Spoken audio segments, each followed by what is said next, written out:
E aí, meu amigo e minha amiga do universo físico, aqui é o Lucas do Universo Discreto para mais um vídeo. E no vídeo de hoje vamos dar continuidade à série de Machine Learning.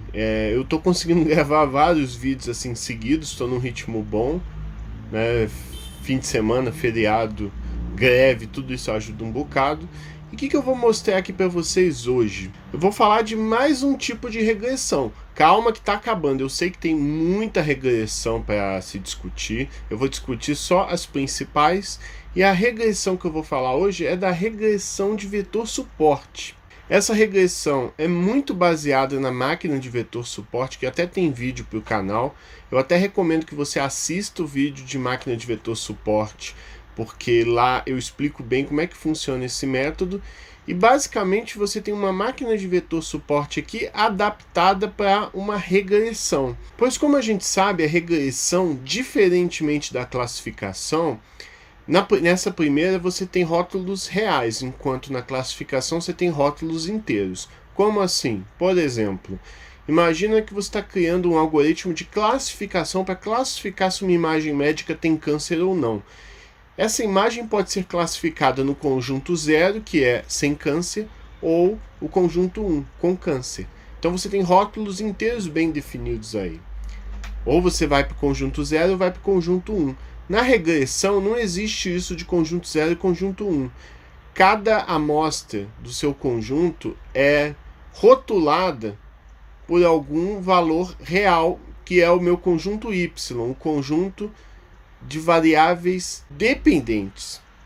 Por exemplo, você pode ter um funcionário que tem 1 ano de experiência, aí ele vai ganhar 100 mil reais, sei lá, por ano, né? Chutando aí um valor aleatório da minha cabeça. Quando esse funcionário ganha 2 anos de experiência, ele passa a receber 200 mil por ano, por exemplo. Então o que acontece? Você não está classificando o cara no conjunto dos 100 mil ou nos 200 mil. Você está dizendo que aquele cara vai ter uma rotulação de 100 mil ou 200 mil. É como se existissem infinitos conjuntos para cada valor de número real possível. Então a regressão trabalha dessa maneira. E antes até de a gente começar no código, eu queria falar um pouquinho sobre a regressão de vetor suporte. Eu vou ver se eu abro alguma imagem aqui que me ajude a explicar. Essa aqui eu acho bem interessante para mostrar também. O que acontece? O seu conjunto de informações, que estão representados aqui por estrelas azulzinhas, ou verdes, sei lá, ela pode ser modelada por exemplo, uma regressão que aqui parece ser polinomial. Você tem uma curva que sintetiza bem seu conjunto de dados. A regressão de vetor suporte, ela vai aplicar uma função, que é o que a gente vai chamar de kernel, pegando esse conjunto de pontos e colocando ele algumas dimensões acima, de forma que você passe desse gráfico aqui para esse que está aqui do lado. A kernel vai transformar o seu conjunto de pontos e a sua curva para esse outro conjunto aqui. Aí nós temos o hiperplano, que é essa reta aqui azulzinha, e tem as retas de contorno, né? Boundary lines, algo como retas de contorno, que são esse tracejado aqui e esse tracejado aqui. Na regressão de vetor suporte, você quer duas retas de contorno, como essa daqui e essa daqui, que coloque a maior quantidade de pontos possíveis dentro dessas retas. Então, por exemplo, esse ponto aqui, esse ponto aqui, esse ponto aqui, todos eles estão pertencentes a essa área entre a linha de contorno e o hiperplano. Você quer montar essas linhas de contorno aqui o mais achatadas possíveis, o mais apertadinhas possíveis, mas ao mesmo tempo contemplando uma quantidade muito grande de pontos. Então, na regressão linear que a gente trabalhou, a regressão polinomial, você estava preocupado em fazer uma reta se aproximar de pontos de tal forma que o erro, ou seja, a diferença entre o ponto que está na reta e o ponto que está fora da reta, seja o menor possível. Aqui você está tentando controlar o erro de uma outra maneira. Você quer que do ponto do hiperplano zero até esse ponto onde se encontra a linha de contorno tenha o menor epsilon possível. Então você está fazendo algumas operações que até trazem muitas coisas em comum, mas que matematicamente são representadas, são computadas de uma maneira diferente. Então, você vai calcular tanto o hiperplano quanto essas linhas de contorno o mais achatadas possíveis. No fim das contas, você vai construir uma curva ou uma reta, aí depende de que tipo de kernel que você está trabalhando, e a tendência é que esses pontos dentro, como se fosse uma rua entre o hiperplano e a reta de contorno, você quer que tenha o máximo de pontos ali. E aqueles pontos vão forçar a reta ou a curva da sua regressão ficar próxima dos pontos. Resumidamente é isso. Eu não quis entrar em muitos detalhes matemáticos, até porque eu teria que estudar pra caramba a matemática para explicar isso detalhadamente para vocês, e eu queria só uma visão intuitiva, uma visão geral para você entender mais ou menos o que está rolando ali. Acho que outra coisa importante que eu posso falar, que eu estava esquecendo, é que os pontos muito próximos a essas linhas de contorno vão formar o seu suporte vector, o seu vetor suporte. Então, essas linhas de contorno são construídas muito baseadas na informação dos pontos próximos a ela. Aqui tem uma outra imagem que mostra um pouquinho da matemática. No fim das contas, você vai ter o seu hiperplano aqui, e você quer reduzir a distância desse epsilon para o hiperplano. Mas não adianta ter o menor epsilon possível. Você tem que ter o menor epsilon que ao mesmo tempo contemple a maior quantidade de pontos. E os pontos fora dessa rua, entre a linha de contorno e o hiperplano, vão ser os meus pontos discrepantes, os meus outliers. Então essa é uma primeira característica muito interessante da regressão de vetor suporte. Ela não é manipulada por outliers, né? Esses pontos que estão muito distantes do hiperplano. Mesmo se você tiver um conjunto de dados, alguns pontos muito fora da curva, esses pontos não vão atrapalhar o processo. Na verdade, a média de pontos próximos, principalmente se você usar uma kernel gaussiana, que é a RBF, ela vai ser então muito influenciada por essa média. Tá certo? É basicamente isso. Acho que de intuição eu queria falar mais ou menos isso mesmo. À medida que a gente for programando, se surgir algum conceito que seja importante falar, eu volto aqui para explicação. Beleza? Bom, voltamos aqui para o código e primeira coisa importante, eu criei um novo arquivo que é o arquivo svr.py de Support Vector Regression. A gente vai ter um código ali muito parecido com os códigos anteriores. Vou até abrir ele aqui para vocês darem uma olhada. Tá aqui. E o que acontece? O Run Support Vector Regression, o ShowPlot, é a mesma coisa que eu fiz no vídeo passado. Então eu não vou explicar porque é bastante parecido mesmo. E o que é novo é esse Compute Support Vector Regression. Aqui a gente vai ter que programar o cálculo da nossa regressão, do nosso modelo. Mas até antes disso, vamos voltar aqui, vamos programar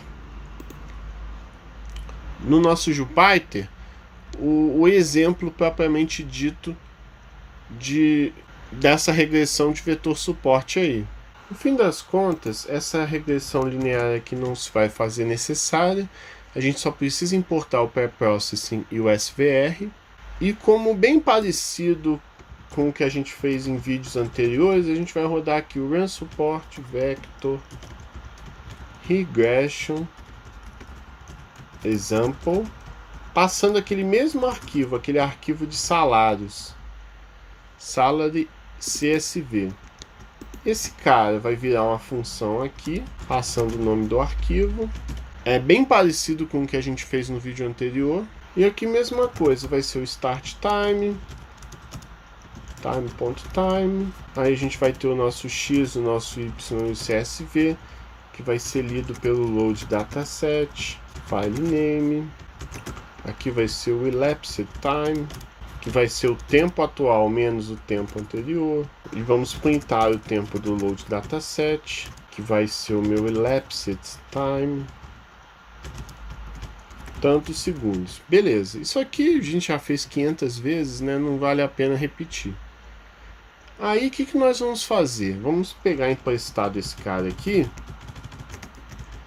e vamos chamar o método que vai computar essa regressão, esse SVR model aí, que vai ser o SVR compute support vector regression model, passando o x, passando o y, e aqui vem dois parâmetros novos aí que a gente vai usar.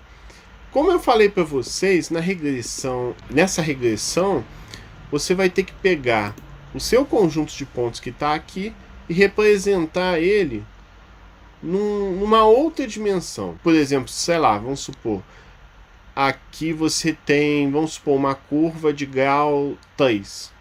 Você vai trabalhar numa dimensão acima, então você vai para uma dimensão de grau 4. Pelo menos na máquina de vetor suporte eu lembro que é assim, eu imagino que nessa também seja o caso. Até por isso a gente chama esse cara aqui de hiperplano, porque ele é um objeto simples de uma dimensão qualquer, uma dimensão x. Essa passagem daqui para cá é feita pela kernel, como eu expliquei para vocês, e existem vários tipos de kernel. Existe a kernel linear, que vai basicamente aplicar uma regressão linear super simples, igual a que eu mostrei, bastante parecida com a que eu fiz na aula 4. Existe a kernel polinomial, que vai fazer uma coisa muito parecida com o vídeo passado, e existem outros tipos de kernel, como a kernel gaussiana, que traz alguns resultados bem interessantes. Então, para a gente testar, eu vou usar a kernel linear, eu vou passar ela aqui. E o que acontece? Existe um quarto parâmetro que é somente importante para a kernel polinomial. Pois, como vocês bem lembram, quando você aplica uma regressão polinomial, você tem que informar o grau do polinômio que você está construindo. Aqui, não de maneira idêntica à regressão polinomial, mas de uma forma que lembra bastante, que é um pouco parecida, a gente tem que informar ali também o grau desse polinômio. Então a gente passa aqui um grau, mas esse grau só vai ser usado, só vai fazer sentido quando eu passo a kernel polinomial. Para linear, ali não importa, e para RBF, que é a gaussiana, também não importa. Mas como são 4 parâmetros, eu obrigo a função a passar os 4 parâmetros, senão eu teria que fazer uma função separada só para a kernel polinomial, quer dizer. Então eu passo aqui, apesar disso não ser utilizado. Aí a gente muda aqui compute support vector regression with kernel linear. Beleza. Agora o que nós temos que fazer? Temos que implementar esse método. Então vamos mudar de arquivo aqui. Nesse arquivo a gente vai implementar essa regressão aí que a gente fez, essa regressão que a gente acabou de chamar. E o que acontece? Aqui a gente tem que usar um pacote novo, o pacote de máquina de vetor suporte, que é o scalane.svm. A gente vai importar o support vector regression, a regressão de vetor suporte aí. O nosso regressor aqui, a gente vai invocar SVR. É basicamente isso que você precisa. Você está construindo um objeto regressor aqui. E para você criar esse objeto regressor, você chama o construtor de SVR. Aqui tem muitos parâmetros. Por exemplo, um dos parâmetros que esse SVR recebe aí é o epsilon. Esse mesmo epsilon, que é essa distância do hiperplano até a linha de contorno. Mas eu não vou passar nenhum desses valores, eu vou deixar para o próprio método computar o epsilon adequado para mim. Existem também parâmetros que computam o erro. Pode parecer estranho o que eu vou falar, mas se o seu erro atinge 0, isso não necessariamente é bom, pois nós lidamos com um problema em aprendizado de máquina que a gente vai falar muito ao longo dessa série de vídeos, que é o overfitting. Para entender o overfitting, eu gosto de fazer uma analogia com um estudante estudando para a prova. Quando um estudante estuda pouco para uma prova, ele faz mal. Da mesma forma, quando um modelo tem poucos exemplos de treino, na hora que você vai classificar ou aplicar uma regressão, ele vai errar bastante. Só que ao mesmo tempo, se você tiver um aluno que estuda até o ponto de decorar a página do livro, decorar tudo que está escrito, as palavras exatas, isso não necessariamente vai se reverter em um bom resultado, pois imagina um cara que decora tanto as coisas da prova que de maneira... ele é tão literal em tudo que ele lê, que se ele se deparar com uma palavrinha um pouco diferente do que está acostumado, ele vai errar e vai mandar mal. Isso também ocorre aqui. Se você tiver um modelo que se ajusta tanto aos dados, que para aquele conjunto de dados ele é bom, mas ele não vai ser bom para a realidade. Então a gente não pode ter um modelo que se ajuste demais ao erro. Ter um modelo que erra um pouquinho é o que a gente considera bom. Você não pode ajustar o seu modelo exageradamente, pois o seu conjunto de pontos é apenas uma retratação da realidade. A realidade é muito mais complexa que aquilo. Então, se o seu gráfico se ajustar demais aos pontos, né? Imagina, você passa uma linha reta aqui que cruza exatamente as estrelas certinho. Se você tiver um dado um pouco diferente, por exemplo, ele sobe aqui, desce aqui, sobe aqui, desce aqui, sobe... Se ele se ajusta tanto ao conjunto de pontos, quando surgir algum ponto diferente, ele vai errar. Então a gente quer que o modelo se ajuste, mas a gente não quer que o modelo se ajuste demais, pois isso vai gerar problemas. Esse é um outro parâmetro que você pode... Esse é um outro parâmetro que você pode passar para o seu regressor, mas a gente não vai passar, a gente vai deixar os valores por padrão do epsilon, desse C, que é a taxa de erro. Mais para frente a gente vai lidar, principalmente quando a gente lidar com a máquina de vetor suporte mesmo, que seria essa mesma técnica que eu estou descrevendo aqui para vocês, mas para classificação.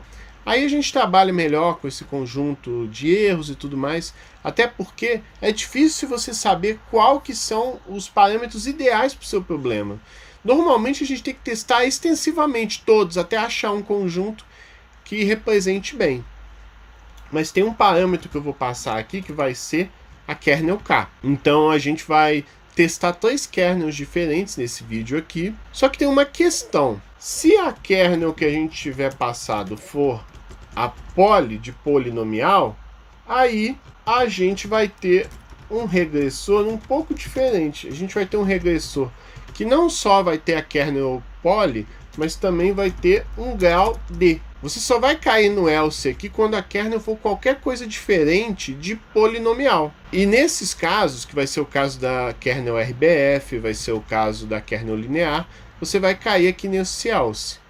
Quando a sua kernel for polinomial, você também vai passar o grau do polinômio, calculando uma coisa que lembra bem o que a gente fez no vídeo passado. Bom, depois disso a gente tem que chamar o regressor fit, passando x e passando y, e termina retornando esse regressor. Então basicamente é isso aí que nós temos. Eu vou rodar do jeito que tá, pois eu imagino que vai dar alguns problemas que vão ser importantes da gente corrigir agora. Bom, vou rodar tudo aqui agora. Computou meu load dataset. E aqui embaixo ele deu um erro. Kernel is not defined. Tá certo. Eu chamei aqui de K, então é K aqui também. Eita, nós. Que erro bobo. Já comecei bem hoje. Com erro bobo. Pronto, computou o load dataset, levou 1 segundo para calcular essa regressão de vetor suporte. Então ela demora um pouquinho mais aí. Legal. Agora vamos chamar o método svr showPlot.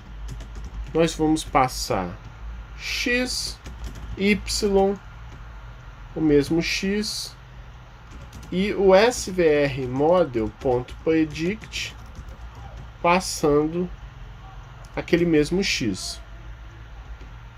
Esse método aqui não existe, vamos ter que implementar ele aqui. Na verdade ele já está até implementado aqui, ele é bastante parecido com o vídeo passado, então assiste o vídeo passado que lá eu expliquei essa showPlot, eu não vou explicar aqui de novo. Vamos rodar aqui e ver se funciona.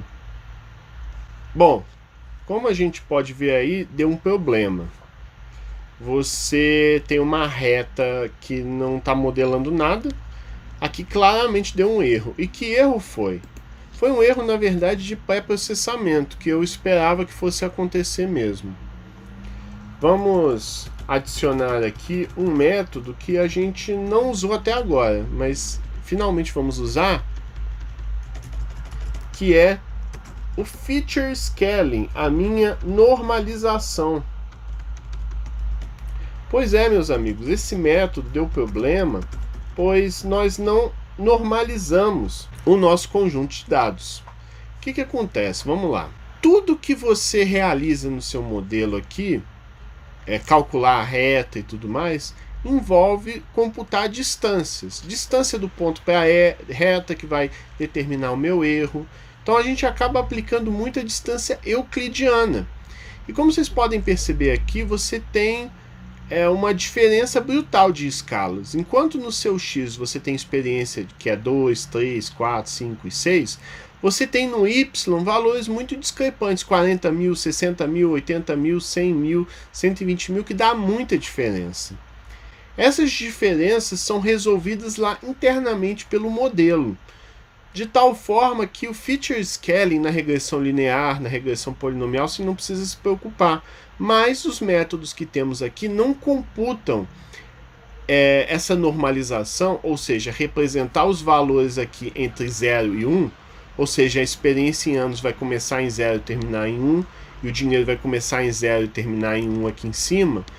Isso, os métodos passados de regressão linear e polinomial meio que calculavam por debaixo dos panos, mas a regressão de vetor suporte não computa isso. Quando você trabalha com máquina de vetor suporte, geralmente você tem que aplicar a normalização na mão. Por que eu não sei dizer? O que eu sei é que as bibliotecas são dessa forma. Então a gente precisa chamar o método Compute Scaling, que a gente implementou lá para trás, nas primeiras aulas, e a gente precisa computar a escala, a normalização, tanto em X quanto em Y. Mas beleza, tá aqui o meu X, tá aqui o meu Y. Vamos entender esse método aqui de Compute Scaling. Vamos lá para o arquivo de pré-processamento. Tá aqui o pré-processamento, o nosso Compute Scaling. E se você lembrar bem dos vídeos passados, eu fiz algumas modificações. No vídeo passado a gente aplicava para teste e para treino. Aqui a gente vai... Foi até bom isso ter acontecido, que eu pude melhorar esse método. Eu acho que dessa forma ele fica mais generalizável. Então a gente vai chamar sklearn preprocessing, importando standard scalar. Aí a sua escala nova vai ser um objeto standard scalar. Você tem aí um objeto que computa a normalização, e a normalização de X vai ser scale fit transform, passando o seu X. Então o processo de normalização é bastante simples. É basicamente uma regra de 3 que você faz. Do seu maior valor vai se tornar 1 e o seu menor valor vai se tornar 0, ou muitas vezes até negativo. Então é meio que isso que ele vai fazer.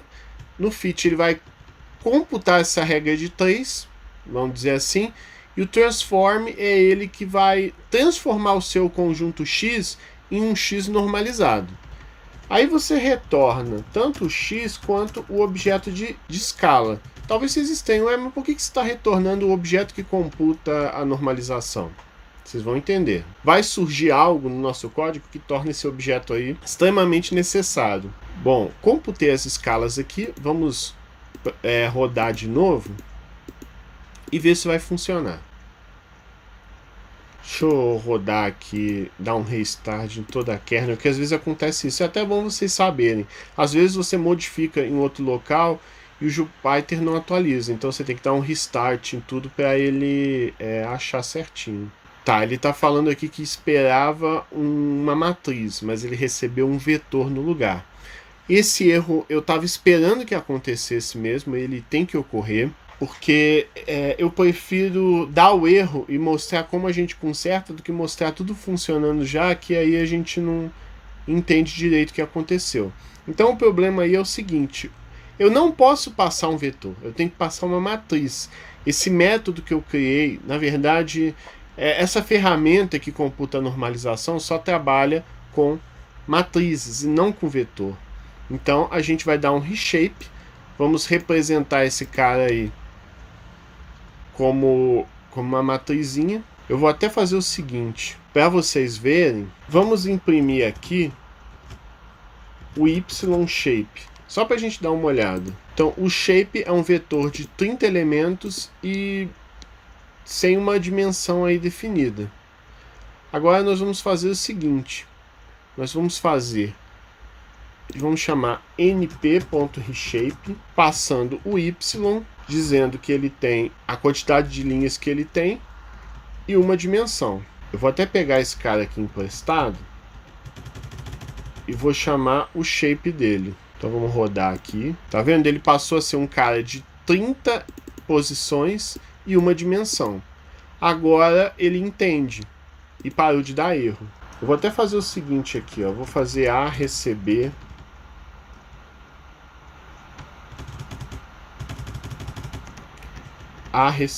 np reshape. Vamos printar o y como ele estava. Só para a gente entender, tá vendo? O y é esse vetor aqui com esses elementos, que são, no caso aí, os salários. Vamos agora imprimir o A e ver ele transformado, para entender o que ele se torna. Tá vendo? Ele vira tipo uma matrizinha. Isso que eu queria que vocês vissem.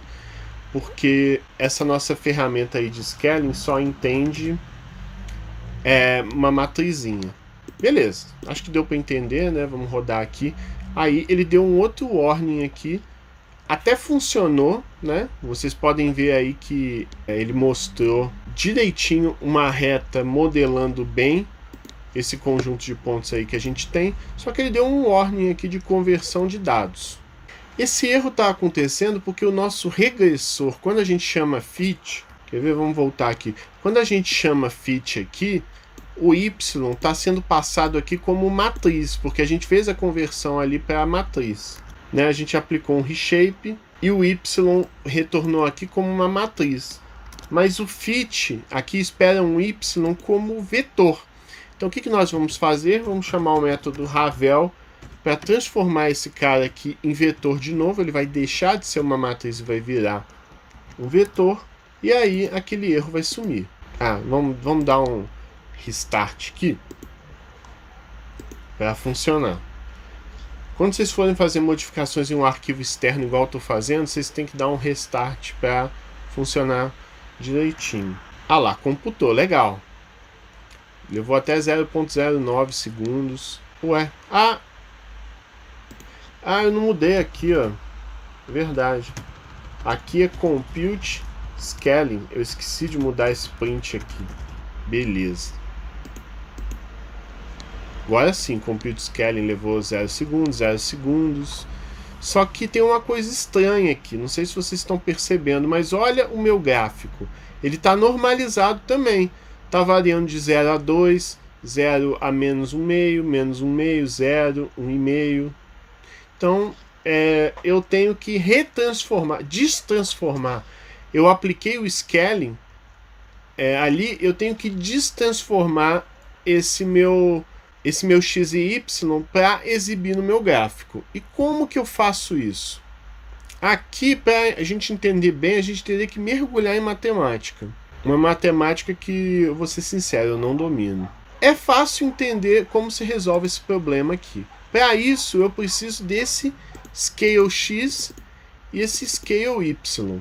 Eu vou fazer o seguinte, em cada um desses 4 conjuntos de pontos, esses aqui representando os pontos vermelhos e esse aqui representando os pontos que formam a reta azul, eu tenho que chamar para cada um deles o scale x ou scale y, dependendo do caso, chamando a transformada inversa. Aí que o bicho começa a pegar. Vamos entender. O que no fim das contas, por debaixo dos panos, a regressão de vetor suporte faz é multiplicar matrizes e vetores. Lá por debaixo da matemática, ele está multiplicando uma série de matrizes ou vetores ali. E essa operação de normalização, ela multiplica os pontos que você tinha por uma matriz, transformando aquele conjunto de pontos em um conjunto de pontos normalizado. A inversa, quando você aplica a transformada inversa, você está revertendo a operação anterior. É como se você desse um Ctrl Z naquela multiplicação de matrizes que você fez, voltando para o conjunto de pontos anterior que você tinha. Então é isso que você faz aqui. Você vai aplicar a transformada inversa dos pontos x, revertendo para os pontos que eu tinha antes. E aqui mesma coisa para o y. Para o y eu vou aplicar a mesma operação. E até aqui nesse predict eu também aplico. Só que eu vou aplicar aqui scale y e eu vou passar aqui o SVR model predict. Beleza? Deu para dar uma entendida mesmo sem abordar muito matemática? Vamos ver se eu posso ter esquecido de colocar parênteses. Faltou um parênteses aqui, ó. Beleza. Ah lá, viu? Meus pontos voltaram ao que eu tinha antes. 2, 4, 6, 8, 10 e 40 mil até acima de 120 mil dólares por ano. Beleza. Então é basicamente isso daqui que a gente vai aplicar, só que olha que desperdício. A gente usou um método bem mais complicado, que é o de regressão de vetor suporte, para fazer uma regressão linear. Olha que bobagem nós fizemos. Vamos testar agora com a regressão polinomial. Vamos só trocar alguns parâmetros aqui. Aqui eu vou passar poly, que é o nome da kernel polinomial. Vou passar um de grau 3 aqui logo. E aqui é kernel poly.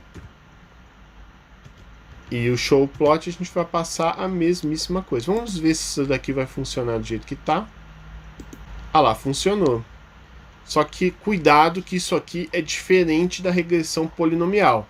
Essa é uma regressão de vetor suporte aplicando kernel polinomial. Então você tem uma outra matemática diferente que em alguns aspectos lembra bem.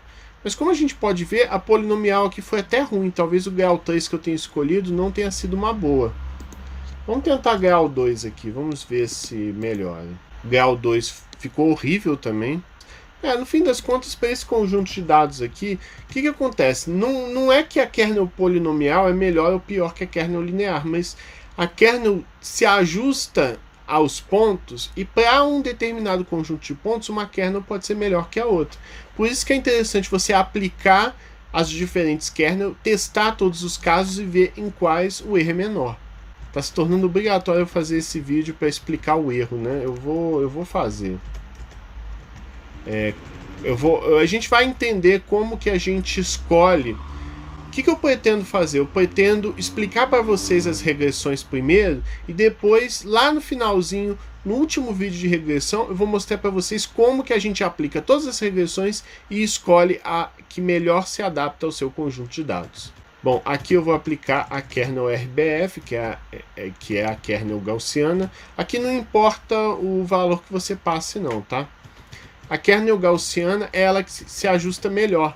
Ela monta uma transformação em cima de uma função gaussiana, aquela de sino assim, né? Aquela assim. Então, né? Assim. Então ela vai funcionar de maneira mais interessante aqui para o meu problema. Vamos rodar aqui. Ela se ajusta bem aos pontos individualmente, mas ao mesmo tempo sem exagerar, sem deixar que os pontos discrepantes prejudiquem, né, na sua função. Ah lá, tá vendo? Ela foi o melhor resultado. Ela se ajustou bem aos pontos, lembrando até um pouco o resultado que a gente teve para a regressão polinomial mesmo, do vídeo passado. Então é basicamente isso. Eu espero que você tenha gostado desse vídeo, espero que tenha dado para entender mais um tipo de regressão. Não deixa de curtir, compartilhar e se inscrever no canal, e eu espero vocês na próxima. Falou, falou, falou, falou.